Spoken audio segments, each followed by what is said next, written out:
आज हम बात करेंगे रोंगफुल रेस्ट्रेंट एंड रोंगफुल कन्फाइनमेंट, यानी सदोष अवरोध और सदोष परिरोध। कुछ अपराध ऐसे हैं जो भिन्न भिन्न होते हुए भी एक प्रकार के ही दिखाई देते हैं, लेकिन वास्तव में वे होते अलग हैं। आईपीसी यानी इंडियन पेनल कोड के अंदर उन दोनों अपराधों की अलग अलग परिभाषा दी गई होती है और उनकी अलग प्रकार से व्याख्या की गई होती है, लेकिन आम तौर पर आम लोगों के द्वारा उन अपराधों को एक ही समझ लिया जाता है, जबकि वास्तव में वे होते अलग हैं। इन्हीं प्रकार के अपराधों में ये दो प्रकार के अपराध है, सदोष अवरोध और सदोष परिरोध।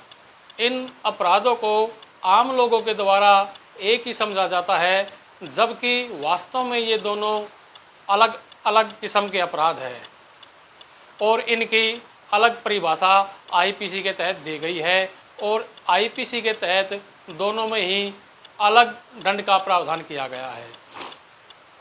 आज हम सबसे पहले बात करते हैं रोंगफुल रेस्ट्रेंट के बारे में, यानी सदोष अवरोध। सदोष अवरोध इसे इंडियन पेनल कोड के सेक्शन 339 में परिभाषित किया गया है। इसकी परिभाषा देते हुए आईपीसी में कहा गया है कि जो कोई व्यक्ति किसी व्यक्ति को जिस दिशा में उसे जाने का अधिकार है उस दिशा में जाने से रोकता है तो वह सदोष अवरोध का अपराध कारित करता है। यानी किसी व्यक्ति को उस दिशा में जाने से रोकना जिस दिशा में उसे जाने का अधिकार प्राप्त है, तो कहा जाएगा कि जिस व्यक्ति के द्वारा उसे जाने से रोका गया है उसने सदोष अवरोध का अपराध कारित किया है।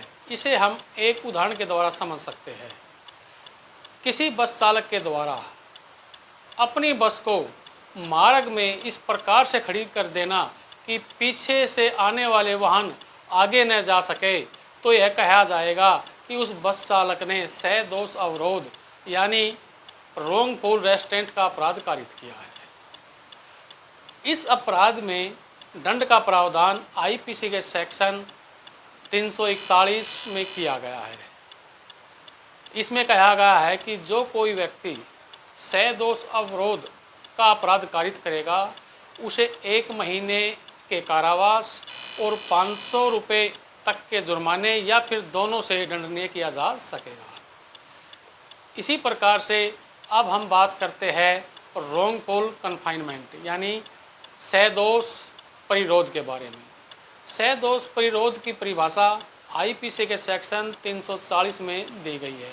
इसमें कहा गया है कि जो कोई किसी व्यक्ति को एक निश्चित परिसीमा से बाहर जाने से रोकता है तो यह कहा जाएगा कि वह सदोष परिरोध का अपराध कारित करता है।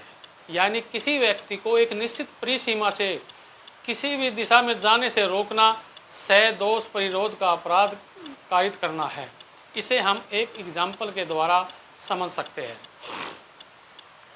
किसी व्यक्ति द्वारा एक अन्य व्यक्ति को किसी कमरे में बंद कर देना और उस कमरे का बाहर से ताला लगा देना सदोष परिरोध के अपराध को करना माना जाएगा। इस प्रकार से हम कह सकते हैं कि सदोष परिरोध में किसी व्यक्ति को एक निश्चित सीमा से बाहर जाने से रोका जाना सदोष परिरोध का अपराध करना माना गया है।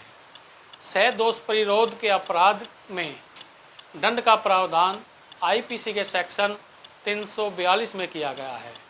इसमें कहा गया है कि जो कोई भी सदोष परिरोध यानी रोंगफुल कन्फाइनमेंट का अपराध कारित करेगा उसे 1 साल तक के कारावास या फिर 1000 रुपये तक के जुर्माना या दोनों से ही दंडनीय किया जा सकेगा।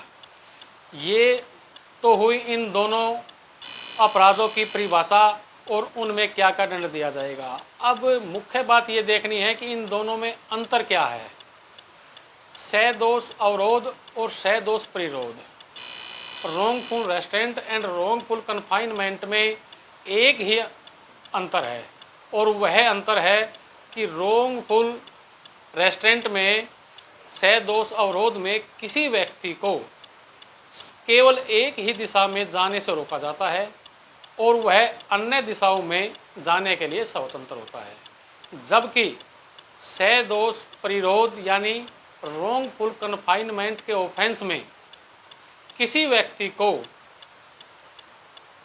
किसी भी दिशा में जाने से रोका जाता है, एक निश्चित परिसीमा के अंदर उसे रखा जाता है और वह आदमी जिसे उस निश्चित परिसीमा के अंदर रखा गया है किसी भी दिशा में जाने से रोक दिया जाता है, जिसे हम ये कह सकते हैं कि उस व्यक्ति को एक चार दीवारी के अंदर बंद कर दिया जाता है और वह किसी भी दिशा में जाने के लिए स्वतंत्र नहीं है।